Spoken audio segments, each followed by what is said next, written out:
Hello, friends, and welcome back to Malicious Compliance Stories. It's quite amusing that a phone company is this bad at dealing with phone calls and transferring calls. But at least you proved a brilliant point to how bad their customer support is. But before we begin, best way to support our channel is to leave comments, like, and subscribe with the turned on bell so you don't miss the new video every single day. Here we go. Cell phone company has a policy that you must call their customer care team to make changes on your account. About 10 years ago, my dad got sick and had to have brain surgery.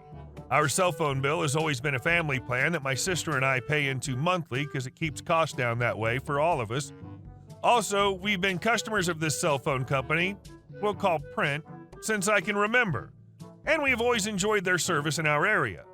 When Dad got sick, I took over the bill because he was physically and mentally handicapped, and my mom didn't want to deal with intricacies of the bill on top of everything else. Everything was fine for a few years, but about 2 years ago, from the time of me writing this, we started having a metric F-ton of problems with Print. I had traded in and upgraded my sister's phone during a promotion, which I was told in-store would be half off, but we were getting charged full price. I went to upgrade my phone, which I'd been told was eligible, only to wait an hour for the staff in-store to tell me that it wasn't eligible until I changed something on the account. Basically, every time I tried to change phones or make any changes to the plan, something would go wrong and I would have to change something on the account. The frustrating part about this is that every one of these incidents required me to call Print's customer care support phone line because the people in the Print-owned and operated store could not make changes to my account.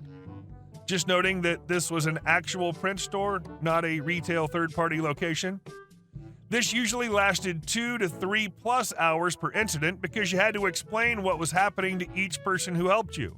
And they never seemed to relay information if they passed you on to a specialist or manager. Often I would spend hours on the phone until someone promised to fix the account. Sometimes this worked, but more often than not, they added a promotion which ran out a couple of months after they fixed the account and everything went to crap again. After about a year of these issues, one of the fixes stopped working and our bill jumped up about $60 per month. As if that wasn't enough, the way they billed everything was confusing and our account got double charged for the current month. I was so fed up, I finally decided to do something about it. It was already evening when I figured all this out, so I printed out all the bills from the past year, made notations about all the inconsistencies, and cracked open a cold one to relax for the rest of the evening. I showed up to the local Print store at 3 p.m. the next day during one of their busier times. I waited in line to be helped and then asked for one of their supervisors. I made sure to be extremely polite but firm that I wanted the double charge and inconsistencies on our account sorted out. The assistant manager, AM, explained once again that I must call the customer care phone number in order to take care of the issues I was having with my account. So I did exactly that. I pulled out my previous bills with notes, my laptop with my Print account pulled up, and finally my phone, and I dialed the customer care support line inside the Print store.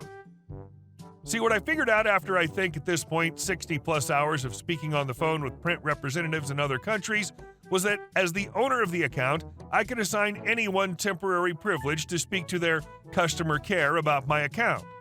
So I explained to the agent on the phone that I was authorizing the AM in the store access to my account for the day while we sorted out all the inconsistencies. I figured that if I had to waste my day off on the phone with their customer care team, then I might as well actually get things sorted out instead of ending up frustrated like always. The AM was able to make notes on the account, and after the first few hours realized what Print had put me through. It ended up taking us over 5 hours to sort out the issue with the account, during which the AM was tied up the entire time.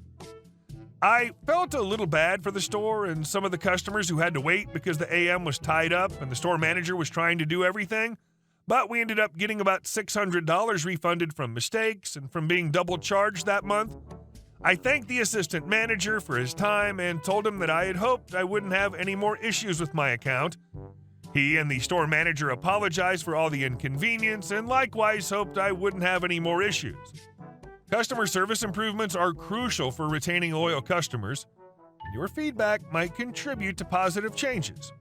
It's a valuable lesson for companies to listen to their customers and streamline support processes to make them more effective and less time-consuming. And our second story. I only went for an umbrella. All right, so it's raining a lot recently, and I don't have an umbrella.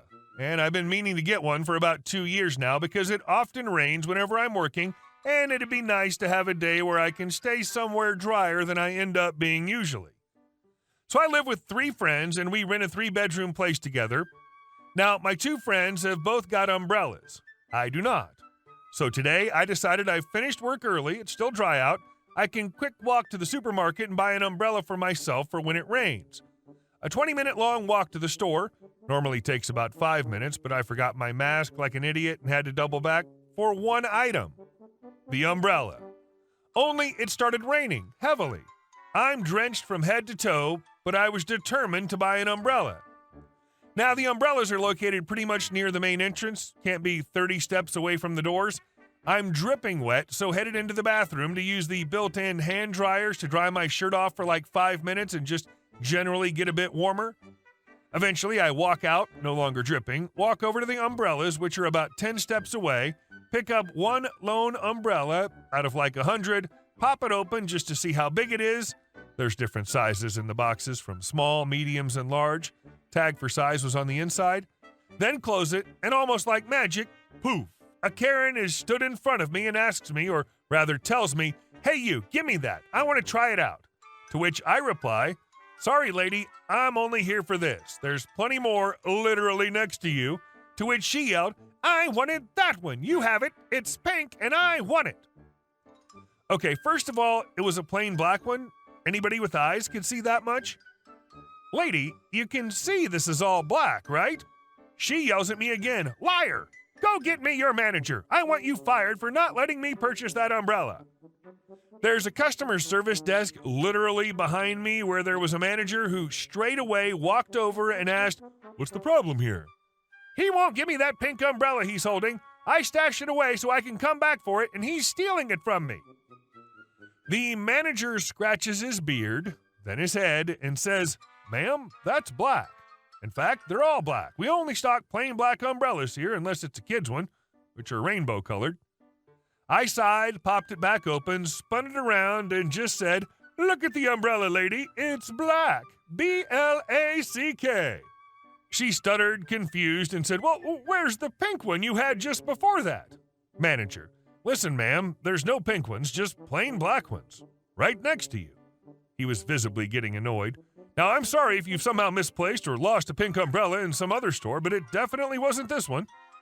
I go to turn away and go pay for the umbrella when she grabs me, spins me around, and says, "Hey, I'm sorry to bother you, but can you go check the back for me? I know there's a pink umbrella in here somewhere. It was right here about 10 minutes ago before you walked up." "What? I don't work here, lady. What made you think I worked here? And what makes you think I would go to the back to check for you even if I did after you just yelled at me?" Karen, "Well, the customer's always right, so chop chop. Come on, go look for me." This is where me, the manager, and Karen go around and around in circles for like 30 minutes telling her I can't go back there. I don't work here. He can't fire me. I'm a customer as well.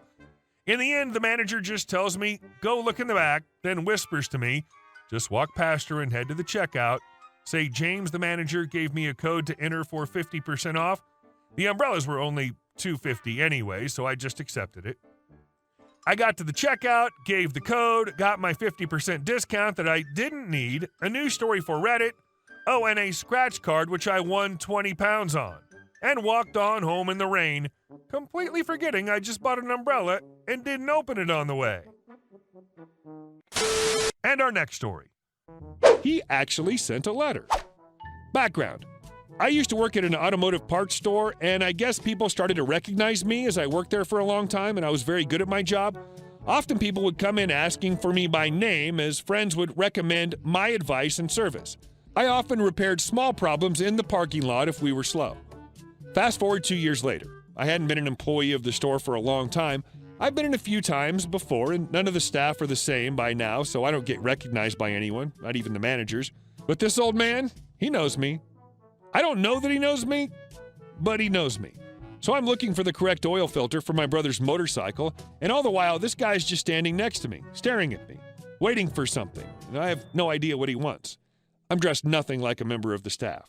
After about 5 minutes, I'd had enough and asked him what he wanted. He says, "I'm waiting for you to help me." I asked him why, and he said, "You work here, don't you?" I said, "No, I didn't. I haven't for over 2 years." He said, "You're lying. You just don't want to help me because you're lazy." I said I'd be more than happy to help him if he just asked, but it was rude to stand next to me expecting assistance from a stranger. He then huffed and walked away. I saw him speak briefly with the new store manager, and he pointed at me and stormed out. The regional manager, who I still know quite well, actually sent me a text a few days ago asking me why someone sent a written complaint about my poor service to headquarters when I hadn't worked there in over 2 years. I laughed, imagining the grumpy old fart curled over his table, muttering profanities, furiously scribbling. And our last story.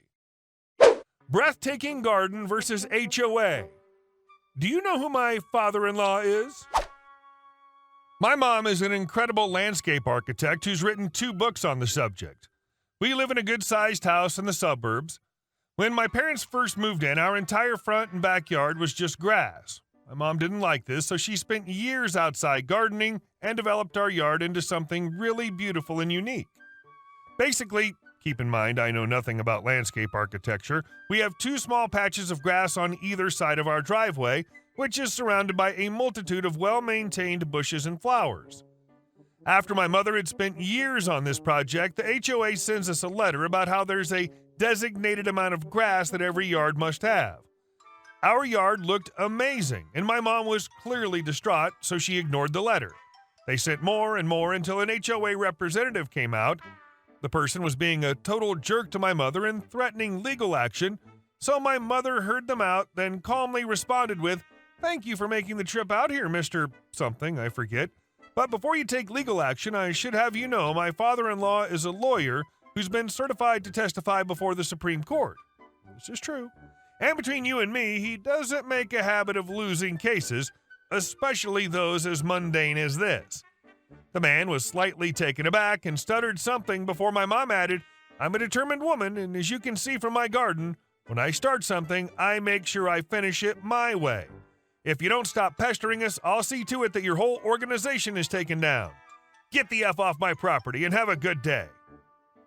Never heard from the HOA again. Your mom's response to the HOA representatives is both assertive and impressive. It's not uncommon for people to face unnecessary challenges from HOAs, and it seems your mom found a powerful way to put an end to the issue. Hey guys, thank you all for watching the video. I'll see you in the next one.